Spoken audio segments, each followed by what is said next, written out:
Today, we're diving into one of the oldest and honestly one of the most intense questions in all of philosophy.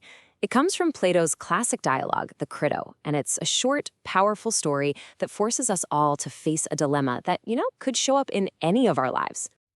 So let me just ask you, straight up. Imagine you've been convicted of a crime you absolutely did not commit.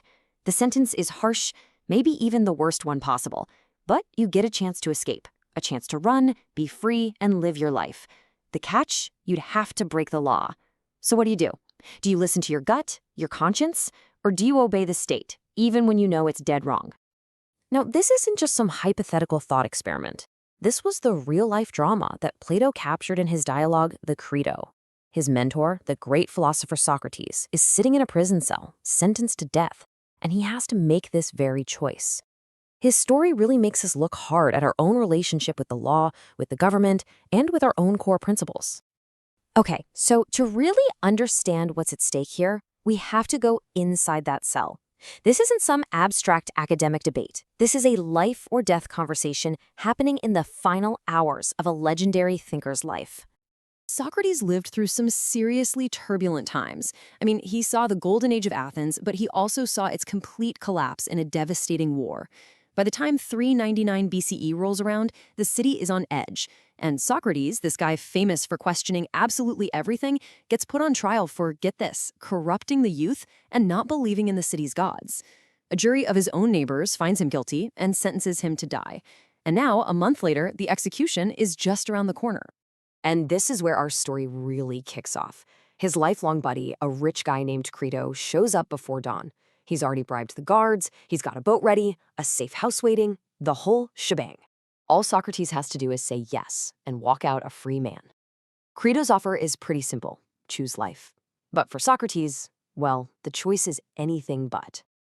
Now here's where things get really interesting. Socrates doesn't just debate his friend Crito, he does something kind of wild. He imagines the laws of Athens themselves as living beings walking into his cell to talk to him. Let's see how this incredible argument plays out. Crito's argument is all heart, very practical.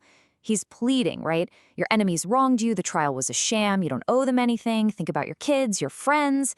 But Socrates, he just reframes the entire problem. He says the real question isn't about this one unfair verdict, it's about his whole relationship with the law itself. He sees it as an agreement, a promise he's made to live by the city's rules. And this is the brilliant move by Plato, to make this abstract thing, the law, feel real and concrete. He gives it a voice. There's a fancy word for this, prosopopoeia, but it's really just personification. And suddenly, it's not just Socrates thinking to himself. It's Socrates in a face-to-face showdown with the very foundation of his society. And this is the first big punch the laws throw. They basically say, Socrates, do you have any idea what you're about to do? If one person can decide which laws to obey and which to ignore, the whole system just crumbles. It's not just about his life, it's about the survival of the city. If their authority means nothing, then Athens itself is destroyed. It's chaos versus order. And then, whoa, the argument gets even deeper, way more personal. The laws don't just act like a rule book, they act like a parent. They say, we gave you life, we raised you, we educated you. Everything you are, you owe to us. They argue that the bond you have with your country is even more sacred than the one you have with your own mom and dad. To defy the state, that's like the ultimate betrayal. This really powerful personal argument from the laws is actually laying the groundwork for one of the most important ideas in all of political history, a theory we are still arguing about today. Socrates is essentially describing what we now call a social contract. But the key word here is implicit. It's unwritten. He never signed a piece of paper. Nobody made him swear an oath. This agreement is made through your actions, not your words.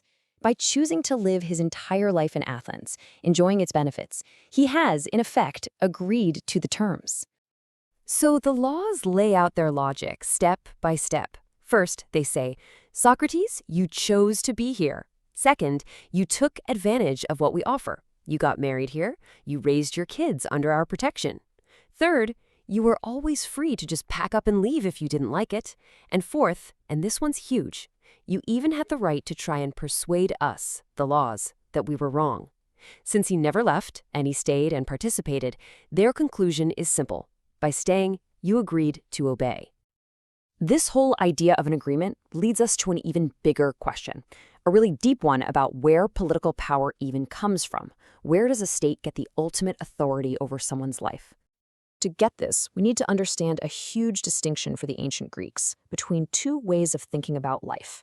First, there's Zoe. That's just bare life, the simple fact that you're breathing, your heart's beating. It's survival mode, like an animal in the wild. But then there's Bios. That's a fulfilled life, a life with meaning and purpose and virtue. And for the Greeks, you could only ever achieve a real Bios inside a community, a city, what they called the polis. And that right there is the great promise of the state. The whole point of a political community is to lift people up from mere survival, from Zoe, so they can chase a good, meaningful life, a bios. It creates the safety and the structure you need to actually flourish as a human being. But here's the terrifying paradox. In exchange for giving you the chance at a good life, the state claims total power, sovereignty. And that power includes the ability to decide you're a threat and to strip away all of your protections, reducing you right back down to that vulnerable, bare life. And this is exactly what's happening to Socrates. The very system that made his bios possible is now the one taking away his zoe. So, facing this paradox, having heard the passionate pleas from his friend Crito and the heavy arguments from the laws of Athens, Socrates makes his final choice. And this is maybe the most important point of the whole dialogue. Socrates never says his sentence was fair. He thinks the men who convicted him got it wrong. But he makes this brilliant distinction. He says that while the people who applied the law were unjust, the system of law itself is just. And for him, to flee would be to attack the whole system, not just the flawed people who were using it. And this brings us to the absolute core of his philosophy. For Socrates, life was never just about survival, about Zoe. It was about living a good and just life, a life of bios. To escape would mean throwing away every principle he had lived by. It would mean breaking his agreement and, in his view, corrupting his own soul. So he chooses a just death over an unjust life. He chooses bios over Zoe. You know, the reason we still read this short dialogue 2,400 years later is because it just perfectly captures these massive, timeless questions. It gives us one of the very first arguments for a social contract. It dramatizes that classic tension between your own conscience and the authority of the state. And, maybe most importantly, it forces us to ask what's more important, just living or living well? And so we end right back where we started, with that same difficult question. Socrates made his choice, and he based it on a lifetime of thinking about his principles. But the real power of the Credo is that it doesn't just give you an answer. It demands that you find your own. So, when everything's on the line, when it's your freedom versus your principles, what would you choose?